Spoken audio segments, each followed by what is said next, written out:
L'été à Beijing est chaud, mais la température augmente encore plus pendant le festival Hot and Spicy annuel. L'événement de 3 jours est un régal pour les amateurs de nourriture épicée. Des dizaines de vendeurs ont servi une gamme incroyable de plats donnant l'eau à la bouche, comme de la margarita au chili, des poivrons grillés et bien plus encore. Nous avons fait un mini burger pour qu'il soit facile à prendre pour les visiteurs. Ce que nous avons apporté au festival, c'est le burger chorion, frites et salsa et taco adobe. David qui sert des extincteurs avec des friandises qui brûlent la langue est un vétéran de l'événement. J'ai essayé un hamburger que l'on appelle hamburger faucheur, et c'est sans aucun doute le burger le plus épicé que j'ai pu manger dans ma vie. J'ai pleuré et transpiré le reste de la journée, et j'ai senti pendant 3 jours après encore.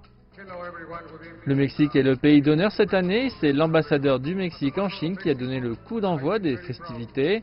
Pour poivrer l'événement avec encore plus de saveurs mexicaines, le festival a organisé la bataille cérémonielle du virus Pinta et un spectacle réalisé par un groupe de danse folklorique mexicaine.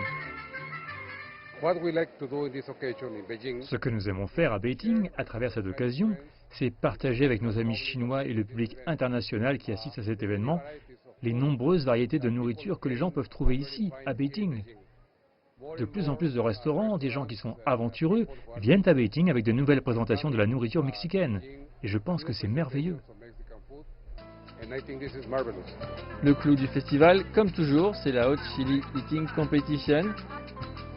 Les concurrents ont été invités à manger des piments différents avec des niveaux variables de piquant. Le fameux Ghost Pepper était réservé pour la finale.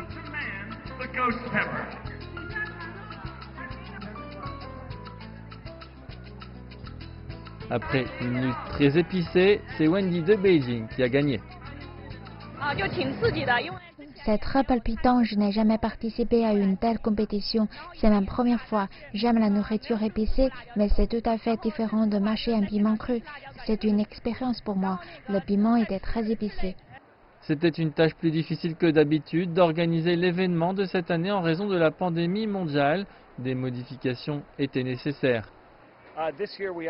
Cette année, nous avons réalisé un événement plus petit que d'habitude et nous avons également limité le nombre de billets vendus, parce que nous voulions que les gens s'amusent. Nous ne voulions pas causer de panique, avoir trop de visiteurs et rendre les gens nerveux.